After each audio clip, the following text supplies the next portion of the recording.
پشت پرده مذاکرات ایران و آمریکا. چرا دلار و طلا سقوط کردند؟ دلار ناگهان ریخت، طلا سقوط کرد و همه در شوک و بهت فرو رفتند. پشت پرده چه خبره؟ آیا ایران و آمریکا به یک توافق واقعی نزدیک شدند؟ یا این یک بازی جدید برای فریب بازار و جمع‌آوری نقدینگی در دست مردمه؟ اگر فکر میکنی همه چیز همینه که تو خبرها بهت میگن، سخت در اشتباهی. با من همراه شو تا پرده از این واقعیت شوک آور و در عین حال خوشحال کننده برداریم. بعد از انتشار اخبار مذاکرات بین ایران و آمریکا، یک سقوط شوک آور به بازار طلا و دلار وارد شد و بعد از رسمی شدن دور جدید مذاکرات، این ریزش همچنان ادامه دارد. آینده دلار و طلا چه خواهد شد؟ همانطور که خبر از دور جدید مذاکرات میشنوید، ایران و آمریکا برای سومین نشست مذاکرات راهی عمان خواهند شد و بر اساس اسنادها و برنامه‌های هسته‌ای، مهندسان و کارشناسان آمریکایی اون رو به صورت فنی بررسی خواهند کرد. بررسی فنی اقدامات هسته‌ای میتونه روزها و یا حتی هفته‌ها در جریان باشه. آیا واقعاً ترامپ قصد داره یک معامله بزرگ با ایران بکنه؟ یا به گفته کارشناسان و تحلیلگران سیاسی، بررسی اسناد هسته‌ای به صورت فنی یک خطر بزرگ برای اقدام نظامی آمریکا علیه تأسیسات هسته‌ای ایران میتونه باشه؟ آیا واقعاً ترامپ به تعهدات خودش عمل خواهد کرد؟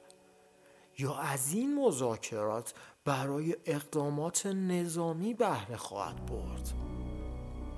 بر باور تعدادی از کارشناسان، اگر آمریکا به تعهدات خودش پایبند بمونه و اگر ایران و آمریکا به یک توافق جامع برسن، این میتونه یک انقلاب اقتصادی جدید در خاورمیانه رو به وسیله ایران رقم بزنه.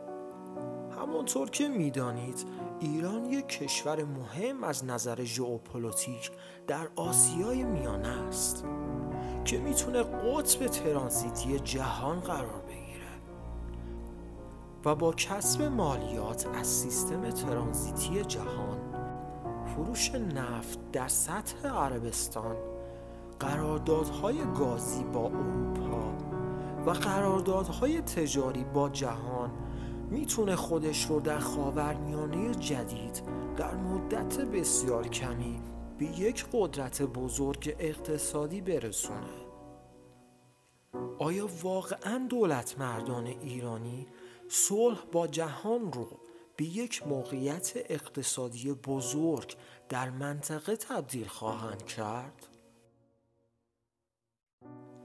بر اساس تحلیلات پیش بینی شده و صحبت‌هایی که برخی مسئولان ایرانی کردند، ایران از 2 سال پیش در پشت پرده با ترامپ مذاکره پنهانی رو شروع کرده است و این حقایق چالش‌های بزرگی رو برای قدرت‌های شبه نظامی در منطقه ایجاد خواهد کرد. اگر واقعیت صحبت‌های اخیر یکی از مسئولین در خصوص مذاکره با ترامپ از 2 سال پیش رو درست بدونیم، آیا ایران گروه‌های شبه نظامی مثل حزب الله و دیگر گروه‌های همسایه اون رو برای ایجاد صلح و پیش بردن مذاکرات با ترامپ در این 2 سال اخیر حمایت نکرده باشد؟ و سیگنال هایی رو برای نابودی آنها به ترامپ داده باشد، می شود واقعیت این که ایران و آمریکا به یک توافق نهایی و جامع می رسند رو خوشبینانه و عملی دانست. در روزهای آینده باید دید که آیا این گونه است؟ و بازارهای طلا و دلار به سقوط و کاهش قیمت خودشان در برابر ریال ادامه خواهند داد، یا این یک فریب افکار عمومی و فریب بازاره؟ آنچه باید در نظر داشت در روزهای آینده طلا در اونس جهانی رو به افزایش خواهد بود.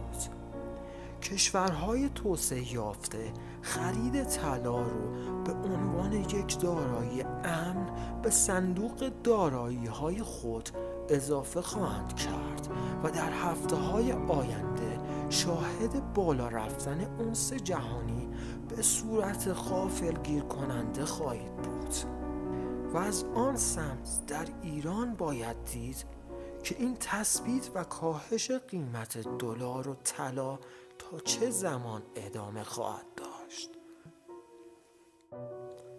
بر باور بعضی کارشناسان اقتصادی به زودی با یک افزایش شدید قیمت طلا در بازار ایران همراه خواهیم بود.